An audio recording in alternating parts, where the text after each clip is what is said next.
Most of us talk to ourselves every single day. Sometimes it's just a whisper in the back of our mind. Sometimes it's a loud inner critic. And here's the fascinating thing. We believe ourselves more than we believe anyone else. If a stranger tells us, "You're not good enough," we might ignore it. But if our own voice says it, we accept it as truth. That is the power of self-talk. Now imagine for a moment, what if that voice was not your biggest enemy, but your greatest coach? What if every time you failed, your voice didn't say, "See, you'll never make it," but instead said, "This is just one step closer to getting it right"? Success isn't built on skills alone, it's built on belief. And belief starts with the words we tell ourselves. We don't rise to the level of our ambitions, we fall to the level of our self-talk. If we speak doubt, we live in doubt. If we speak possibility, we begin to see possibility everywhere. The most successful people in the world aren't the ones who never fail. They're the ones who master the conversation inside their own heads. Today, I want to explore with you the incredible power of positive self-talk. Because the way we speak to ourselves doesn't just shape how we feel, it shapes who we become. Every single human being carries within them a voice that speaks louder than the world around them.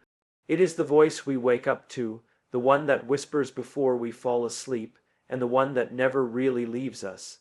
That voice, our own self-talk, becomes the most consistent and influential conversation of our lives. The fascinating part is that most of us never stop to question it. We let it shape our beliefs, we let it dictate our actions, and eventually it molds our destiny. When we repeatedly tell ourselves something, whether positive or negative, it becomes the lens through which we see the world.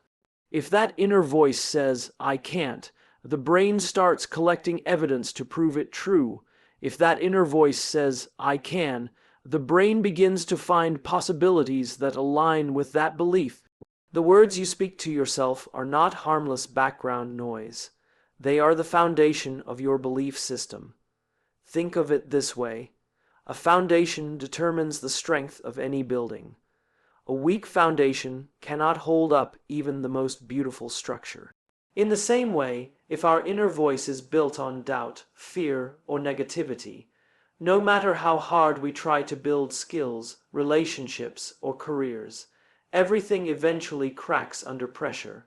But when that foundation is strong, when the words we repeat to ourselves are ones of encouragement, resilience, and belief, then even when storms come, and they will, we stand firm. Our belief system is not what others tell us to believe. It is what we repeatedly tell ourselves until it becomes unquestionable truth. It is easy to underestimate this because self-talk feels invisible. Unlike actions which others can observe or achievements which the world celebrates, self-talk happens quietly within us. Yet, it is this silent narrative that drives every visible action. A student preparing for an exam doesn't just succeed because they studied hard. They succeed because, at some level, they believed, "I am capable of learning this." An athlete doesn't win only because of training. They win because their mind kept reinforcing, "I can push one step further." In contrast, countless talented individuals fall short because their inner voice convinces them to stop, to doubt, to quit too early. The foundation of belief is not built in extraordinary moments. It is built in the everyday, ordinary conversations we have with ourselves. Each time you tell failure is something every single one of us encounters, yet the way we respond to it determines the path we walk. Most people see failure as a verdict, a final stamp that says, "You're not good enough." But here's the truth: failure is nothing more than feedback. It is information, not identity. The difference between those who give up and those who grow lies in the language they use with themselves after they stumble. Positive self-talk takes what looks like the end of the road and reframes it as a bend in the journey. It doesn't deny the difficulty of the setback, but it changes the meaning of it. Instead of saying, "I failed," so I am a failure. Positive self-talk says, I failed, so now I know one more way not to do it. That simple shift in inner dialogue is the difference between quitting and persisting.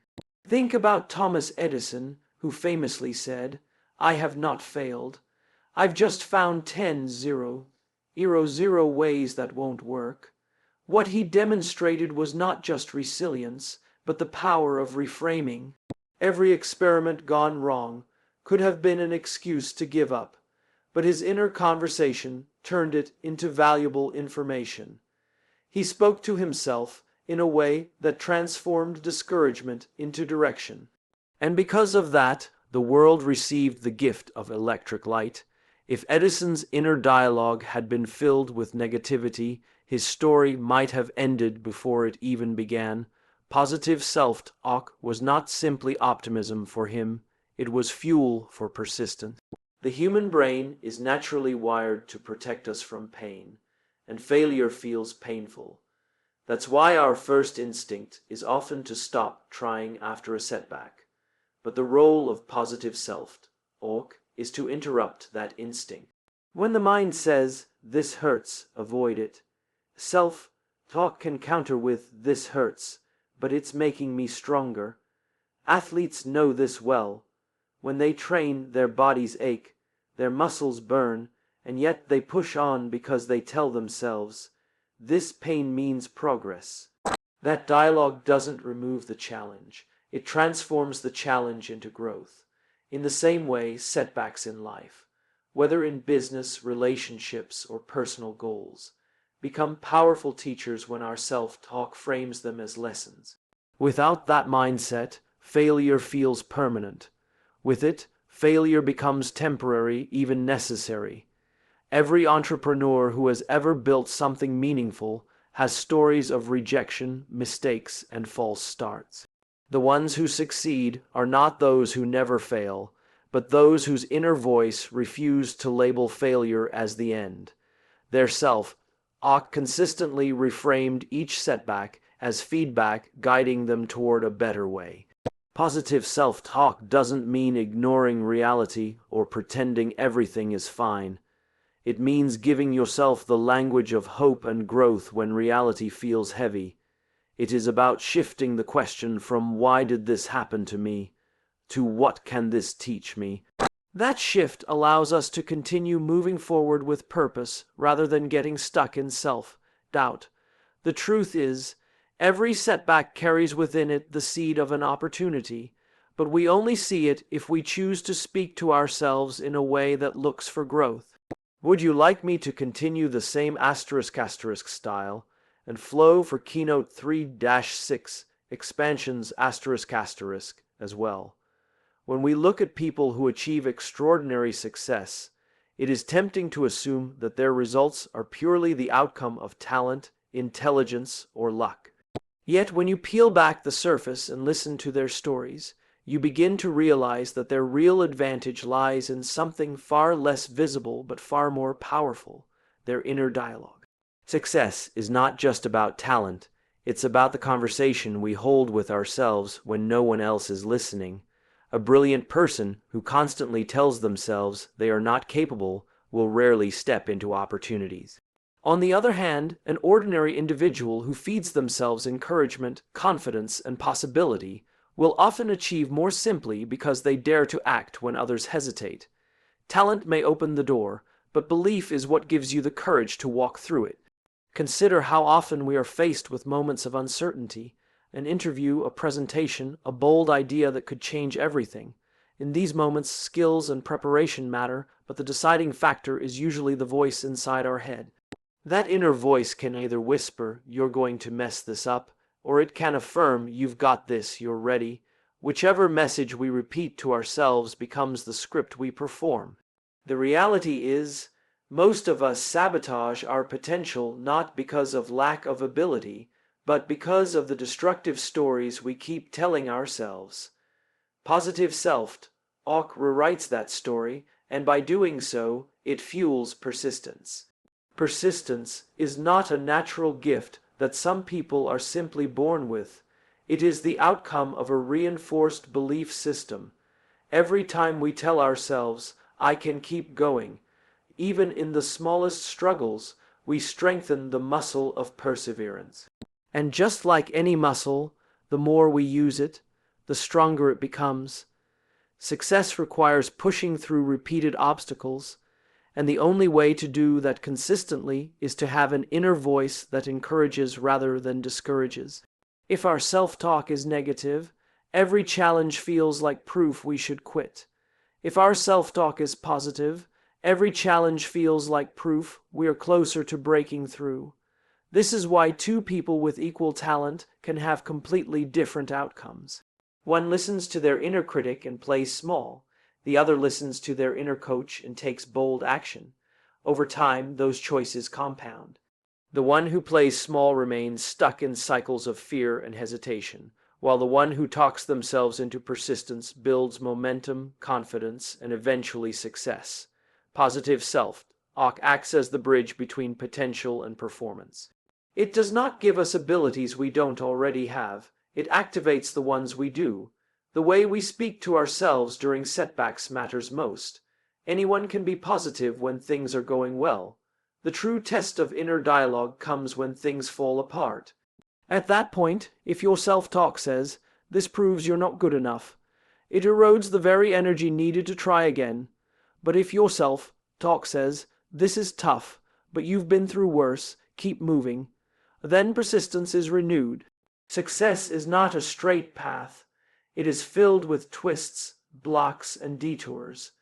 The only way through is to keep going, and positive self-talk is the fuel that keeps you on the road when giving up feels easier.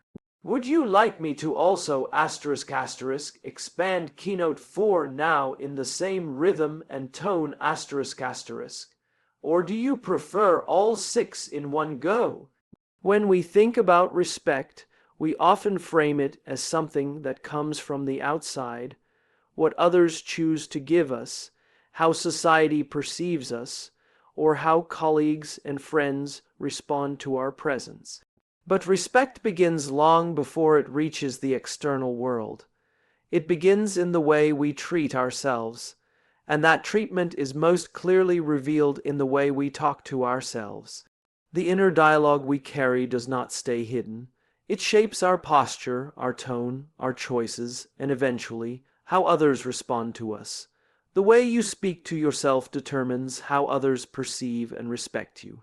Imagine someone who constantly tells themselves, "I'm not good enough, I don't deserve this, people won't take me seriously."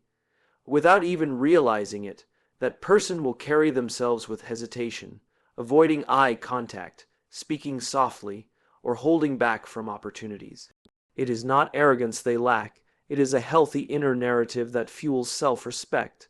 Others pick up on that energy. People tend to mirror what we project, and if we project self-doubt, others unconsciously mirror that doubt back to us. In contrast, when our self-talk affirms worth, ability, and confidence, we naturally carry ourselves differently. Our words to ourselves become an invisible signal that others cannot help but notice. Think about leaders you admire. Chances are they do not just have impressive skills or accomplishments. They carry themselves with a presence that communicates belief. That presence is not built overnight, nor is it something handed down by others. It is cultivated through years of internal conversations where they have chosen to tell themselves they belong, they matter, and they are capable of making a difference. Self-respect speaks first in the mind, and then it echoes outward into the world. This is why self-talk is not simply about motivation or staying positive, it is about identity. If you repeatedly tell yourself you are small, weak, or unworthy, you will eventually act in ways that confirm it. But if you consistently tell yourself you are capable, worthy, and deserving of respect, you begin to act in alignment with those beliefs. And when you act with self-respect, others respond with respect. It is not manipulation, it is reflection. We teach others how to treat us by showing them how we treat ourselves. Consider how powerful this becomes in professional environments. Two people may walk into the same meeting with equal knowledge and preparation. Yet the one who speaks to themselves with confidence beforehand will likely present with clarity and conviction, while the other, weighed down by self-doubt, will stumble or minimize their contributions. The difference is not in intelligence but in inner dialogue. Over time, this difference compounds. The person who consistently uses positive self-talk earns trust, credibility, and respect, while the one who tears themselves down is overlooked despite their capability. Respect is not demanded, it is inspired, and inspiration begins internally. When your self-talk is filled with dignity, encouragement, and belief, you radiate an energy that others cannot ignore. People want to follow those who believe in themselves because it gives them permission to believe as well. Positive self-talk does not just change how we feel, it changes how the world feels about us. It invites respect by first creating it within. Do you want me to move forward with keynote 5 expansion in the same tone? Life is full of obstacles, moments when the road seems blocked, when progress feels impossible, and when discouragement whispers that it is easier to turn back than to move forward. In these moments, resilience becomes the most valuable asset a person can have. Resilience is not about avoiding hardship. It is about enduring it, adapting to it, and finding a way through it. And the seed of resilience lies in the way we speak to ourselves. Positive self-talk creates resilience, turning obstacles into opportunities. When we encounter setbacks, the natural human response is frustration, disappointment, or even despair. The mind begins to generate limiting thoughts. This is too hard, I can't handle this, or maybe I'm not meant for this. Left unchecked, these thoughts drain energy and strip away the motivation needed to keep moving. But when we engage in positive self-talk, the narrative changes. Instead of "this is too hard," we might say, "this is challenging, but challenges make me stronger." Instead of "I can't handle this," we tell ourselves, "I will figure out a way step by step."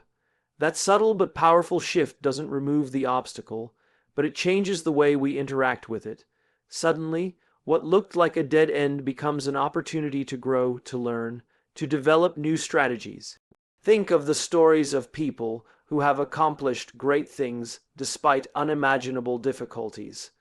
Whether it is an athlete recovering from a serious injury, an entrepreneur facing multiple failures, or a student overcoming personal struggles, their journeys are rarely smooth. What makes their stories inspiring is not that they avoided obstacles, but that they transformed those obstacles into fuel. And if you listen carefully to their words, you will almost always hear echoes of positive self-talk. They remind themselves that every setback has meaning, every challenge is temporary, and every difficulty carries within it the potential for strength. Resilience is not built in moments of comfort, it is forged in discomfort. Every time we face a challenge and respond with empowering self-talk, we add another layer to our resilience. It becomes like a muscle, stronger with each use, and this strength compounds over time, giving us the capacity to handle larger challenges with greater calm. A person who speaks negatively to themselves collapses under pressure because their inner voice reinforces the weight of the obstacle. A person who speaks positively rises under pressure because their inner voice reframes the weight as training. This is not about ignoring reality or pretending difficulties don't exist. Positive self-talk does not mean blind optimism. It means choosing language that empowers rather than paralyzes. It is the difference between saying, "This is the end," and saying, "This is the beginning of something new." That shift creates space for creativity, problem solving, and persistence. Obstacles become less about stopping us and more about shaping us. The truth is, life will always bring setbacks. We cannot control when storms come, but we can control the conversation we hold with ourselves during those storms. If we tell ourselves we are helpless, we will act helpless. If we tell ourselves we are capable of adapting and growing, we will rise with resilience. And in that rising, we discover that obstacles are not merely barriers, but opportunities disguised as challenges, waiting for us to unlock them with the right mindset. Would you like me to continue and expand Keynote 6 now so you'll have the full set ready? Every great achievement begins in the mind long before it shows up in the world. The conversations we hold with ourselves shape our decisions, our actions, and ultimately the results we create. If our inner voice is critical, harsh, or doubting, then everything we attempt is filtered through that lens. Even when opportunities present themselves, we hesitate, second, guess, or sabotage because the voice within us says we don't belong. But when that inner voice becomes a source of encouragement, clarity, and belief, we act differently. We show up with more courage, more consistency, and more confidence. Mastering your inner voice is the first step to mastering your external results. Think of your mind as a command center. Whatever instructions you feed it, your body, emotions, and behaviors follow. If the instruction is, "You're not ready," you will hesitate. If the instruction is, "You can figure this out," you will begin taking steps. Over time, those steps create progress, and progress creates results. The cycle always begins with self-talk. It's not luck or chance that separates people who move forward from those who remain stuck. It's the way they speak to themselves when no one else is around. Consider someone standing at the edge of a new opportunity, perhaps starting a business, speaking in public, or pursuing a dream. On the outside, the circumstances may look identical, yet the outcomes will differ dramatically based on the dialogue happening inside. One person will say, "I'll probably fail," and with that script running, their actions will be hesitant, cautious, and limited. Another will say, "Even if I stumble, I'll learn and grow," and their actions will be bolder, more consistent, and ultimately more rewarding. The inner voice does not guarantee success, but it shapes the quality of the effort, and that often makes the difference between mediocrity and mastery. When we master our inner voice, we are not silencing every doubt forever. Doubt will always arise, fear will always knock on the door, but mastery means we choose which voice we amplify. We learn to recognize the critic without obeying it and strengthen the coach within us that keeps us moving forward. This practice gives us an advantage because it ensures our energy is directed toward growth instead of drained by negativity. Over time, this mental discipline creates external results that look like confidence, competence, and success, but in reality, they began with private conversations no one else could hear. The mastery of self-talk also influences consistency. Many people start strong but fade when challenges come because their inner voice feeds discouragement. By contrast, those who have trained their self-talk to be positive and supportive maintain effort longer. They remind themselves why they began, they encourage themselves in the struggle, and they push through moments that might stop others. This consistency is what compounds into mastery and achievement. External results are always a reflection of internal dialogue. If we want to change what we experience in our careers, relationships, health, or personal goals, the first place to begin is with the words we speak to ourselves. When that voice becomes disciplined, intentional, and positive, the external world starts to align. Mastering your inner voice is not a one-time act. It is a lifelong practice, but it is also the most powerful practice we can commit to, because it determines not just what we do, but who we become. Do you want me to also create an **, short overall description with key takeaways and timestamps, **, for this speech, like we did for your other topics?